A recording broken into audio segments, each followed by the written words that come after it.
Estudo sobre o Evangelho de Lucas, parte 57, dia 16 de setembro de 2023. A cura de um menino com um espírito maligno. Lucas, capítulo 9, do versículo 37 ao 45. E aconteceu no dia seguinte que, descendo eles do monte, lhes saiu ao encontro uma grande multidão. E eis que um homem da multidão clamou, dizendo: Mestre, peço-te que olhes para meu filho, porque é o único que eu tenho. E eis que um espírito o toma e de repente clama e o despedaça até espumar, e só o larga depois de o ter quebrantado. Eu roguei aos teus discípulos que o expulsassem, e não puderam. E Jesus respondendo disse: Ó geração incrédula e perversa, até quando estarei ainda convosco e vos sofrerei? Trazei-lhe aqui o teu filho. E quando vinha chegando, o demônio derrubou e convulsionou. Porém, Jesus repreendeu o espírito imundo e curou o menino e entregou a seu pai. E todos pasmavam da majestade de Deus. E maravilhando-se todos de todas as coisas que Jesus fazia, disse aos seus discípulos: Ponde-vos estas palavras em vossos ouvidos, porque o Filho do Homem será entregue nas mãos dos homens. Mas eles não entendiam esta palavra, que lhes era encoberta, para que a não compreendessem, e temiam interrogá-lo acerca desta palavra. Lucas 9, 37, 45. O evento descrito nesses versículos ocorreu imediatamente após a transfiguração. O Senhor Jesus, devemos observar, não demorou muito no Monte das Oliveiras. Sua comunhão com Moisés e Elias foi muito curta. Ele logo retornou ao seu trabalho habitual de fazer o bem ao mundo atingido pelo pecado. Em sua vida na terra, receber honra e ter visões de glória foi a exceção. Ministrar aos outros, curar todos os oprimidos pelo diabo, fazer atos de misericórdia aos pecadores era a regra. Felizes os cristãos que aprenderam de Jesus a viver para os outros mais do que para si mesmos, e que entendem que é mais bem-aventurado dar do que receber. Atos 20, 35. Temos primeiro nestes versículos um exemplo do que um pai deve fazer quando está preocupado com seus filhos.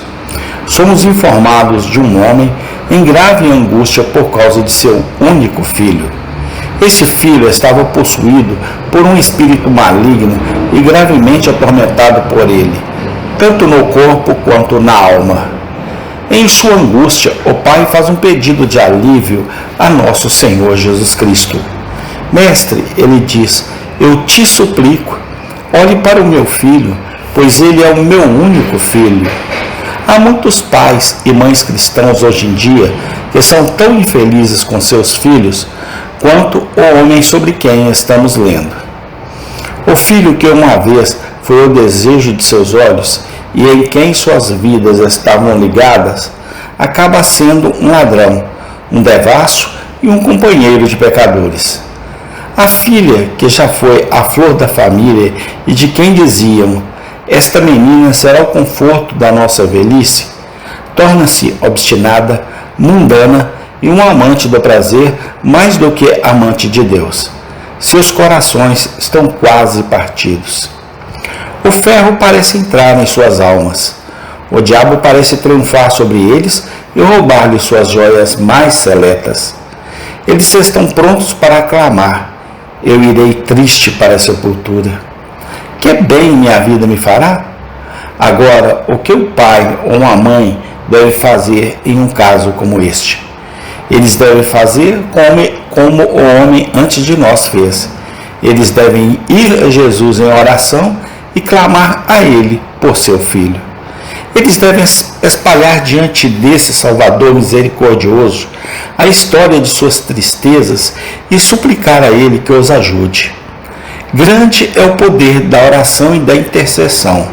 O filho de muitas orações raramente será rejeitado. O tempo de conversão de Deus pode não ser o nosso. Ele pode achar adequado provar nossa fé, mantendo-nos esperando por muito tempo. Mas, enquanto uma criança viver e um pai orar, não temos o direito de nos desesperar com a alma dessa criança. Temos, em segundo lugar, nesses versículos, um exemplo da prontidão de Cristo para mostrar misericórdia aos jovens. Nos é dito, no caso diante de nós, que a oração do pai aflito foi graciosamente concedida. Ele lhe disse: traga seu filho aqui. E então ele repreendeu o espírito imundo e curou o menino e o devolveu a seu pai. Temos muitos casos semelhantes nos evangelhos. A filha de Jairo, o filho do nobre em Cafarnaum, a filha da mulher cananeia, o filho da viúva em Naim, são todos exemplos do interesse de nosso Senhor por aqueles que são jovens. Os jovens são exatamente aqueles a quem o diabo trabalha para levar cativos e tornar seus. Os jovens parecem ter sido exatamente as pessoas que nosso Senhor teve um prazer especial em ajudar. Ele arrancou 3 das próprias mandíbulas da morte. 2, como no caso diante de nós, ele resgatou do domínio completo do diabo. Há um significado em fatos como esses. Eles não são registrados sem um propósito especial. Destinam-se a encorajar todos os que tentam fazer o bem às almas dos jovens. Eles têm o objetivo de nos lembrar que os rapazes e as moças são objetos especiais de interesse para Cristo. Eles nos fornecem um antídoto para a ideia comum de que é inútil pressionar a religião na atenção dos jovens. Tal ideia, lembremos-nos, vem do diabo e não de Cristo. Aquele que expulsou o espírito maligno da criança antes de nós, ainda vive e ainda é poderoso para salvar. Vamos então trabalhar e tentar fazer o bem aos jovens? O que quer que o mundo possa pensar, Jesus está muito satisfeito. Temos por último, nestes versículos, um exemplo da ignorância espiritual que pode ser encontrada até mesmo nos corações dos homens bons. É-nos dito que nosso Senhor disse a seus discípulos: o Filho do Homem será entregue na mão dos homens. Eles ouviram a mesma coisa de seus lábios pouco mais de uma semana antes. Mas agora, como então as palavras pareciam perdidas para eles? Eles ouviram como se não ouvissem.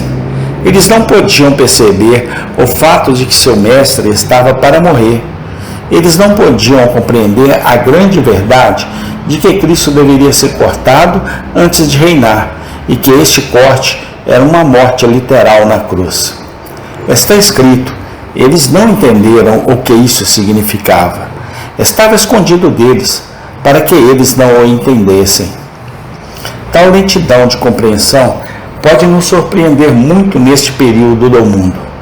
Estávamos propensos a esquecer o poder dos primeiros hábitos de pensamentos e preconceitos nacionais, em meio aos quais os discípulos foram treinados.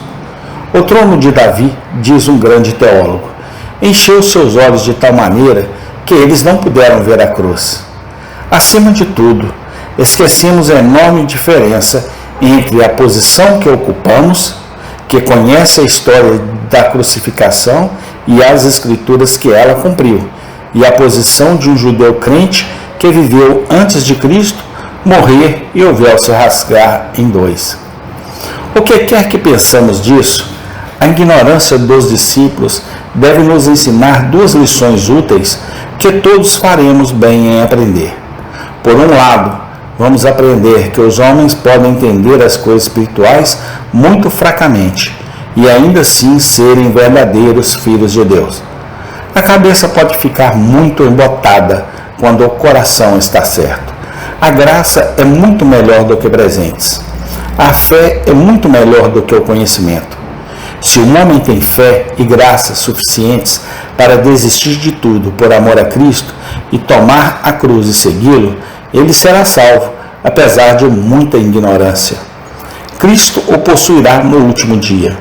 Finalmente, aprendamos a suportar a ignorância dos outros e a lidar pacientemente com os iniciantes na religião. Não façamos os homens ofensores por uma palavra. Não vamos definir nossos irmãos como não tendo graça, porque eles não exibem um conhecimento claro. Ele tem fé em Cristo, ele ama Cristo. Essas são as coisas principais. Se Jesus pôde suportar tanta fraqueza em seus discípulos, então certamente podemos fazer o mesmo. Amém. Tem continuação. Obrigado, Senhor Jesus, pela tua graça, pela tua misericórdia. Pai, manifesta o teu poder. Toca nos corações, ó Pai, no nome do Senhor Jesus Cristo. Amém e amém.